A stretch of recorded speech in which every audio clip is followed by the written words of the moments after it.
අඳුරු රෑක මිදුලට ගියාම අහසේ තරු කඩාගෙන වැටිලා වගේ එහාට මෙහාට යන කණාමැදිරියෝ ඔබ දැකලා ඇති.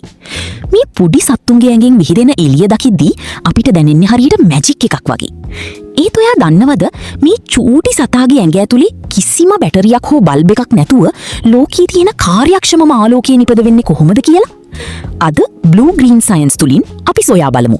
කණාමැදිරියාගේ මේ සීතල ආලෝකයේ පිටුපස සැඟවුණු අසිරිමත් විද්‍යාව ගැන. ජීවියෙකුගේ සිරුර තුළ සිදුවන රසායනික ප්‍රතික්‍රියාවකින් ආලෝකයේ නිපදවීමේ මේ පුදුම සහගත ක්‍රියාවලිය විද්‍යාවේදී හඳුන්වන්නේ බයෝලුමිනසන්ස් නැත්නම් ජෛව සංදීප්තිය කියලා. අපි හිතාගෙන හිටියට මේ හැකියාව තියෙන්නේ කණාමැදිරියන්ට විතරයි කියලා ඇත්තටම ගොඩබිම වගේම කරදිය මුහුදෙත් මේ වගේ අපූර්ව ජීවීන් රැසක් ඉන්නවා. ගොඩබිම ඉන්න සත්තු ගැන බැලුවොත් අපි හැමෝම දන්න ෆයර්ෆ්ලයිස් නැත්නම් කණාමැදිරියෝ තමයි ජනප්‍රියම උදාහරණය. ඒ වගේම ග්ලෝවර්ම්ස් ගැනත් අමතක කරන්න බෑ. මූන් ඇත්තටම පණුවන් නෙවෙයි, සමහර කෘමීන්ගේ පිලවුන් අවදියයි. අඳුරු ගුහා ඇතුලේ නිල් පාට තරු වගේ පත්තු වෙන්නේ මූන් තමයි. සත්තු නුවණත් ෆොක්ස් ෆයර් වැනි සමහර හතු වර්ගත් රැයට කැලේ ඇතුලේ ලාවට කොළ පාටින් පත්තු වෙලා පුදුම ලස්සනක් මවනවා. හැබැයි මේ හැකියාව තියෙන ජීවීන් බහුලවම ඉන්නේ මුහුදේ. අඳුරු මුහුදු පතුලේ ඉන්න ඇන්ග්ලර් ෆිෂ් තමන්ගේ ඔළුව උඩ තියෙන ලන්තෑරුමකින් ගොදුරු ආකර්ෂණය කරගන්නවා. ක්‍රිස්ටල් ජෙලි වගේ ජෙලි ෆිෂ්ලා විවිධ වර්ණවලින් එළිය විහිදුවද්දී ෆයර්ෆ්ලයි ස්ක්විඩ් තමන්ගේ මුළු ඇඟෙන්ම නිල් පාට ආලෝකය පිට කරනවා. ඔබ කවදා හරි දැකලා තියෙනවද රළ පාගනකොට මුහුදු වෙරළ නිල් පාටින් පත්තු වෙනවා? ඒ වෙන්නේ සී ස්පාකල් කියලා හඳුන්වන ඉතා කුඩා ප්ලවාංග වර්ගයක් නිසායි. ඒ විතරක් නෙවෙයි, තමන්ගේ යටිබඩ ප්‍රදේශයෙන් ආලෝකය විහිදුවමින් සතුරන්ගෙන් බේරෙන ලැන්ටර්න් ෂාක් නමින් හඳුන්වන මෝරුන් වර්ගයත් මේ සොබාදහමේ තවත් එක ආශ්චර්යයක්. කණාමැදිරියාගේ මුළු සිරුරෙන්ම එළිය විහිදෙන්නේ නැහැ. උගේ උදරයේ පහළ කෙළවරේ තියෙන ලැන්ටර්න් නැමැති අවයවය තමයි මේකට වග කියන්නේ. මේක ඇතුලේ ෆෝටෝසයිට්ස් කියලා විශේෂ සෛල වර්ගයක් තියෙනවා. ඒ වගේම මේ සෛල වටේට තියෙන රිෆ්ලෙක්ටර් සෙල්ස් හරියට ටෝච් එකක තියෙන කණ්ණාඩිය වගේ ක්‍රියා කරලා ඇතුලේ හැදෙන ආලෝකය වැඩි දීප්තියකින් පිටතට විදිනවා. 19 වන සියවසේදී ප්‍රංශ විද්‍යාඥ රෆායිල් ඩිබෝවා සොයාගත්තා මේ ආලෝකයේ පිටුපස ප්‍රධාන රසායනික ද්‍රව්‍ය දෙකක් තියෙන බව.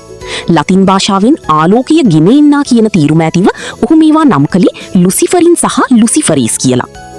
කණාමැදිරියා තමන්ගේ හුස්ම ගන්නා නාල හරහා ඔක්සිජන් ඇතුළට ගත්තාම සෛල තුල තියෙන ATP ශක්තියත් එක්ක එකතු වෙලා ලුසිෆරින් අණුව උද්දීපනය වෙනවා.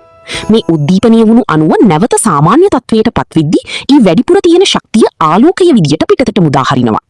මෙතනදී ලුසිෆරීස් එන්සයිමය කරන්නේ මේ ප්‍රතික්‍රියාව වේගවත් කරන උත්ප්‍රේරකයක් විදියට ක්‍රියා කිරීමයි. ඔබ දන්නවාද? අපි ගෙවල් වල පාවිච්චි කරන බල්බ් එකක ශක්තියෙන් 90%ක්ම අපතේ යන්නේ රස්නය විදියට. ඒත් කණාමැදිරියාගේ ආලෝකය 99%ක්ම කාර්යක්ෂමයි. ඒ කියන්නේ කිසිම රස්නයක් නිපද වෙන්නේ නැහැ. ඒ නිසායි විද්‍යාඥයන් මේකට කෝල්ඩ් ලයිට් නැත්නම් සීතල ආලෝකය කියලා කියන්නේ. මුන් මේ ලයිට් පත්තු කරන්නේ නිකන්ම නෙවෙයි. ප්‍රධානම හේතුව තමයි සහකරුවෙක් සොයා ගැනීම. පිරිමි සතුන් පියාඹන ගමන් දෙන විවිධ රටාවලට ගැහැණු සතුන් ප්‍රතිචාර දක්වනවා. ඒ වගේම Taman විෂ සහිත බව සතුරන්ට හඟවන්නත් මේ ආලෝකය උදව් වෙනවා. සමහර ෆෙම් ෆේටල් වර්ගයේ ගැහැණු කණාමැදිරියෝ වෙනත් වර්ගවල සංඥා අනුකරණය කරලා ඒ පිරිමි සතුන්ව ගොදුරු කරගන්නත් තරම් කපටි. අද වෙද්දී අධික ආලෝක දූෂණය නිසා මේ සොබාදහමේ ආශ්චර්ය අපිට අහිමි වෙමින් පවතිනවා. කෘත්‍රිම ලයිට් නිසා කණාමැදිරියන්ට තමන්ගේ සහකරුවන් සොයාගන්න බැරි වෙලා තියෙනවා. මේ පුංචි සතා වෛද්‍ය විද්‍යාවේ පිළිකා පර්යේෂණවලට පවා උදව් වෙන බව ඔබ දන්නවද? ඉතින් මේ වගේ වටිනා ජීවීන් රැක ගැනීම අපේ වගකීමක්. කණාමැදිරියන්ගේ මේ අමුතු විද්‍යාව ගැන ඔබ මීට කලින් දැනගෙන හිටියද? පල්ලෙහායින් කමෙන්ට් කරන්න. මේ වගේ තවත් විද්‍යාත්මක තොරතුරු දැනගන්න බ්ලූ ග්‍රීන් සයන්ස් අපව සබ්ස්ක්‍රයිබ් කරන්න. අදට සමුගන්නවා තවත් මෙවැනිම වීඩියෝවකින් හමු වෙමු.